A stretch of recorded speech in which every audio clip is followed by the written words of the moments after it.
Құрметті ағайындар, бауырлар, дорогие друзья. В 1970 году я пошел в первый класс школы номер 94 в городе Алмате. В 1978 году к нам в гости пришел один папин товарищ, который работал где-то в Министерстве образования. И разговаривая с папой, он сказал, что есть такая школа, республиканская физико-математическая школа, куда принимают детей, которые хорошо учатся и имеют склонность к математике, к физике. И посоветовал папе перевести меня туда. На тот момент я, учась в 94-й школе, уже был таким круглым отличником практически. И все предметы мне давались достаточно легко, и больше, наверное, я даже не сколько занимался, сколько выезжал на репутации. И поэтому, честно говоря, не сильно утруждался себя в учебе. Поэтому в 1978 году, когда я перешел в школу РФМШ, республиканскую физико-математическую школу, конечно, все было немножко в диковинку, потому что, во-первых, все мои соклассники, они начали учиться в РФМШ за год раньше 7 класса, я пришел в 8 классе. И, во-вторых, я привык всегда быть там в числе лучших учеников, а здесь оказалось, что, в общем-то, мои знания по сравнению с остальными учениками, в общем-то, не такие блестящие. Я помню, когда прошло первое родительское собрание, у нас был классный такой руководитель, учитель физики Кен Виктор Иванович. Он на родительском собрании сказал моим родителям, что я, в общем-то, достаточно имею слабые знания, и, в принципе, наверное, желательно меня забрать с этой школы, иначе я просто не смогу учиться. Родители, зная мой характер, они пришли и сказали: сынок, наверное, тебе надо уйти с этой школы, потому что сказали, что ты слабый, и ты не потянешь учебу в этой школе. Это очень сильно ударило по моему тщеславию. Я помню, я практически забросил все развлечения, кроме занятий. Я с утра до вечера сидел дома и штудировал все то, что знали мои соклассники, но не знал я. И первая четверть, которая проходила это родительское собрание, я закончил с 3 по физике. И уже следующую четверть, вторую четверть, я получил 5 по физике. И эта 5 по физике у меня была уже до окончания моей школы. Более того, там и по остальным предметам, там, по математике, по другим естественным наукам, в общем-то, я тоже вошел уже в число учеников, которые имели 4, 5. Школу я закончил в 80-м году. И понятно, поскольку я закончил республиканскую физико-математическую школу, невзирая на то, что папа у меня был доктор юридических наук, у меня было единственное место, куда я по логике должен был поступать, это был физический факультет КАЗГУ, куда я, в общем-то, без особого труда поступил. Во-первых, на тот момент был очень низкий конкурс на физфак. Я не думаю, что сейчас он стал там очень колоссально большим. На тот момент это был очень низкий конкурс поступлений, поэтому поступить туда можно было достаточно просто. А во-вторых, с теми знаниями, которые нам дали в РФМШ, конечно, все эти экзамены сдавались просто с легкостью. Я помню, я пошел на сдачу письменной математики, пришел туда с моим товарищем Галымом Назаровым, и мы написали буквально там за 15 минут все это написали, все задачи решили, а там отпускалось, если не ошибаюсь, 1,5 часа. И через 15 минут мы выходим. И понятно, там родители подходят, говорят: что такое, выгнали вас или что случилось? Мы говорим: да нет, мы просто все решили. И родители говорят: как вы уверены, там 15 минут всего лишь пошло, может ошиблись? Мы говорим: нет, что там ошибаться, простые примеры. На самом деле, действительно, мы получили 5 за эти письменные экзамены, и то, что там большинство наших сокурсников решало там в течение часа, благодаря школе ФМШ, мы решили буквально за 15 минут. Также легко мы сдали предметы по физике, предметы по письменной физике, по устной физике. И в 80-м году я стал студентом физического факультета Казахского государственного университета. В Казахском государственном университете я проучился до 1983 года. Осенью, когда я пришел на занятия, в университете я, в принципе, тоже был отличником. То есть практически по всем предметам были пятерки. И к третьему курсу уже репутация работала на тебя. И фактически мы не сильно утруждались на занятиях. Да? То есть те знания, которые нам давали, частично пересекались с теми, которые мы уже и имели в РФМШ. Вот. Плюс умение как бы анализировать, умение работать с литературой, оно позволило нам, в общем-то, не сильно напрягаться для того, чтобы получать хорошие оценки и обучаться на физфаке КАЗГУ. Вот. И поэтому, когда мне предложили, сказали, что вот есть возможность перевестись в Москву, первый ответ мой был отрицательный. Я сказал, да нет, что-то не хочется куда-то ехать, мы здесь в Алмате, удобно, не хочется жить в общежитии. Вот. И я отказался.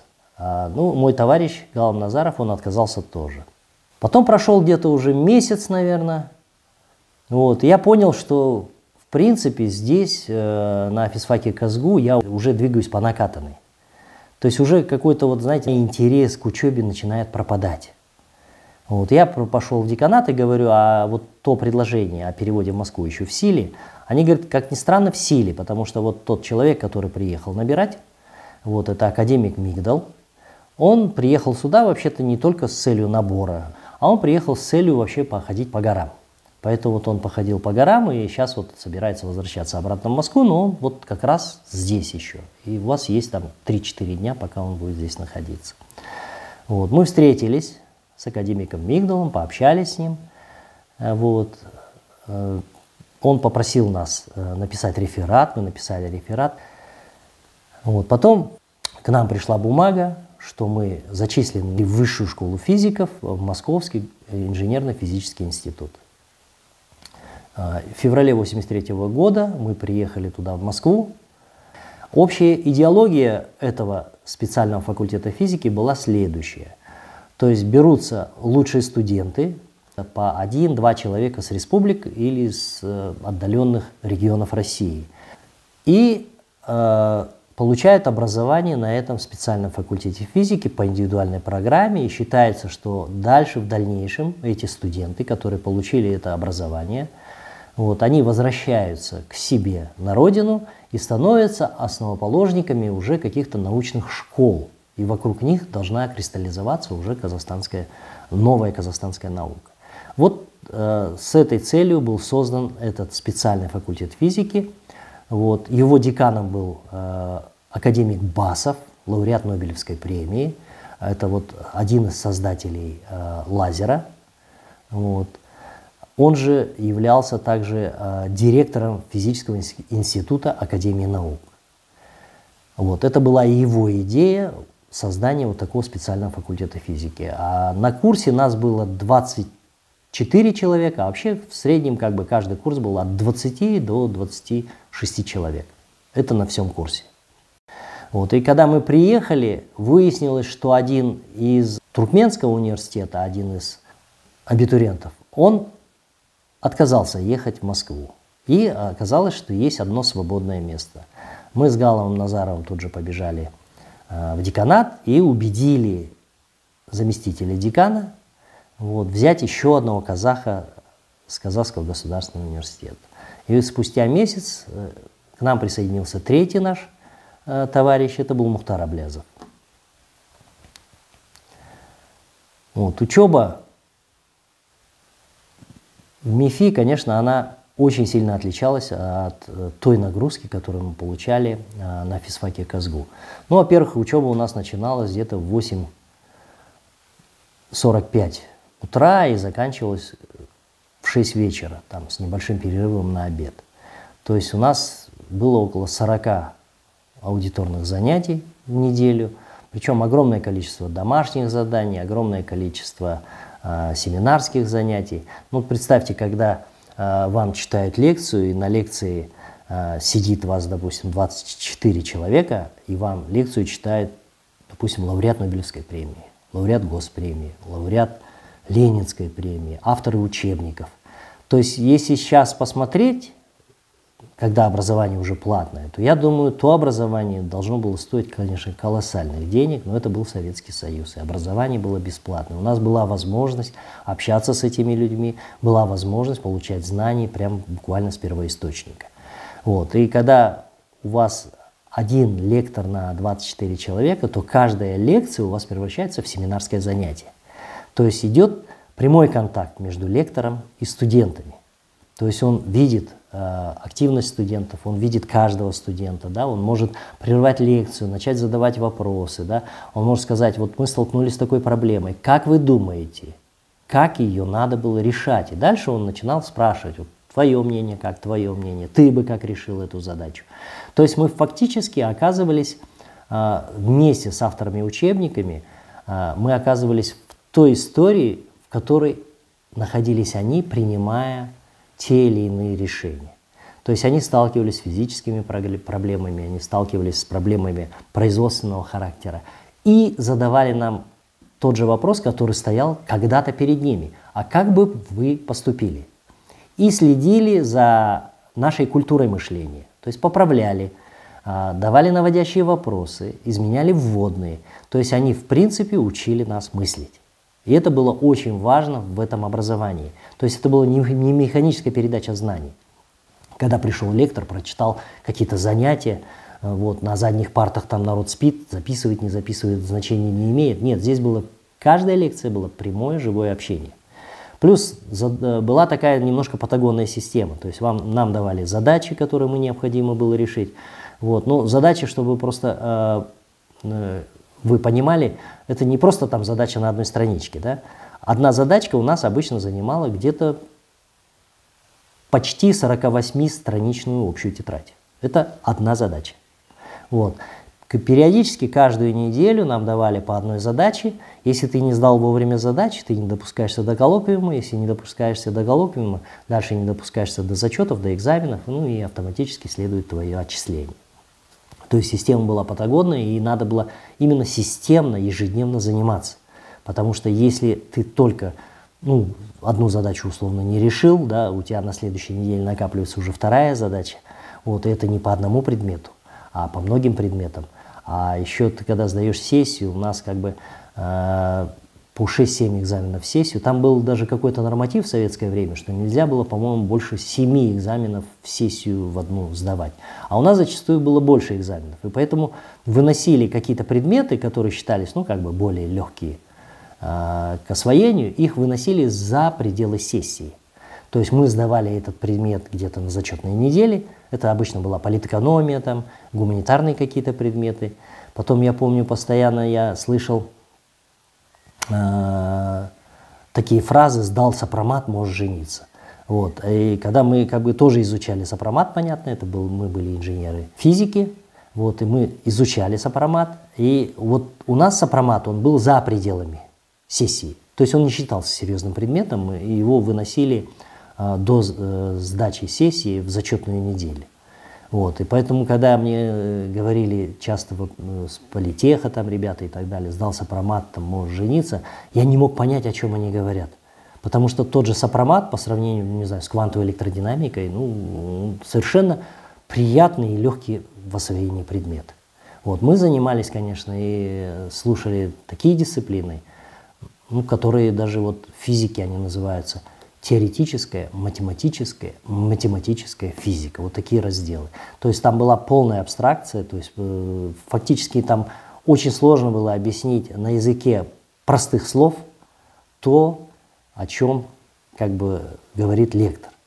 Вот. И часто, допустим, у нас такие даже курьезы были, заходит лектор, знаменитый очень автор учебников, и говорит: дети, если я начну читать лекцию, и вы пропустите мысль, потеряете мысль, топайте ногами. И вот он читает лекцию, нам пишет на доске, увлеченно говорит, как следует из этих, после небольших преобразований из этой формулы, пишет следующую формулу, и тут мы все впадаем в ступор, потому что мы не видим, как из этой формулы следует следующая формула. Вот. Проходит где-то минут 5, мы начинаем топать ногами, он поворачивается и говорит: дети, что случилось, где вы отстали. И мы показываем вот там, вот где вот после небольших преобразований из этой формулы следует и эта формула. Вот, на что лектор говорит, ну это же очевидно. И исписывает 3 доски, чтобы показать нам, как очевидно из этой формулы следует следующая формула. То есть все эти вычисления он проделывает в голове и автоматически считает, что мы за ним успеваем. Вот, то есть были и такие лекторы. Вообще, конечно, школа, которую мы прошли в МИФИ, да, это была колоссальная школа, скажем так, обучения умению мыслить, анализировать даже. Вот. Когда мы закончили наш курс обучения, да, и уже сдали ГОСы, и сдали свои дипломные работы, вот, перед нами выступал как раз-таки наш декан, вот, академик Басов, и он сказал следующую фразу, что основное, чему мы пытались вас научить и как была составлена наша программа, это умение мыслить, умение решать задачи, умение анализировать. Неважно, из какого раздела эта задача.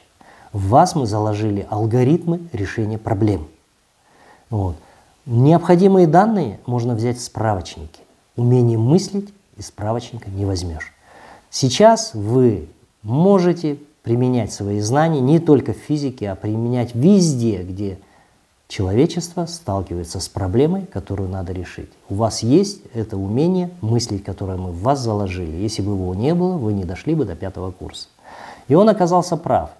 Как в дальнейшем показала уже жизнь, вот, те именно знания, не знания электродинамики, не знания там, уравнений Шрёдингера, там, не знаю, там, Максвелла и так далее. Не это нам пригодилось в жизни, а именно умение мыслить, анализировать, расчленять проблему на составляющие и решать ее по частям.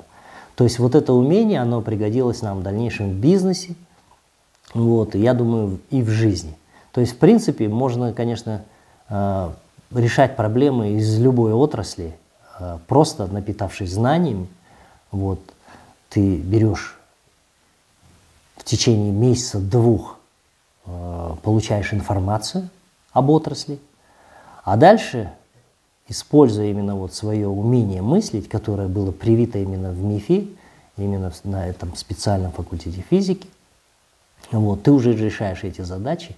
И, в принципе, для нас в дальнейшем бизнесе уже и везде, где я сталкивался с проблемами, уже не было проблем решать задачи, поскольку вот это, я еще раз говорю, умение было вбито в нас за годы учебы. Будучи студентом, я был вообще студентом, физиком-теоретиком. Вот когда потом мне говорят, да, конечно, вот он работал в атомной отрасли, и это по специальности, вот спешу вас огорчить, это не по специальности. Дело в том, что я не был физиком-ядерщиком. Понятно, я знаю про ядерную физику, да, мы проходили в курсе, у нас также была ядерная физика, но я был физиком, который занимался лазерами и взаимодействием лазером с веществом. Вот. Моя специальность называлась радиофизика, включая квантовую. Вот. А тема моей выпускной работы, дипломной, она называлась так: временные фазовые характеристики эхосигналов при двухфотонном резонансе. То есть это прямое взаимодействие, излучение с веществом и не имеет никакого отношения к ядерной физике.